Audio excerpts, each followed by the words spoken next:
काही लोकांना असं पण वाटायचं का हा मुलगा काही करू शकत नाही, जसं तुम्ही आधी म्हणले का घरच्यांना सांगायचे कशाला याला धनुष्य घेऊन दिला, तर ते लोक आता कुठल्या दृष्टीने बघतात तुमच्याकडे?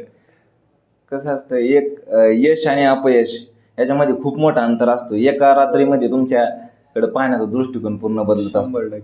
म्हणजे त्या माणसांचीही काही चुकी नसती, कारण की आपण काय करतोय, आपण आपल्या जीवनात कोणत्या वेने चाललोय हे आपल्यालाच माहिती असतं. ते पुढच्या व्यक्तीला माहित नसतं की हा नेमकं काय करतोय, काय हा वेळ घालवतोय, हा काहीच नाही अजून वय 25 झाले 26 झाले तरी पण हा त्याच काहीतरी अभ्यासच करतोय. इकडं लोक 35,000 रुपये पगार घेतात.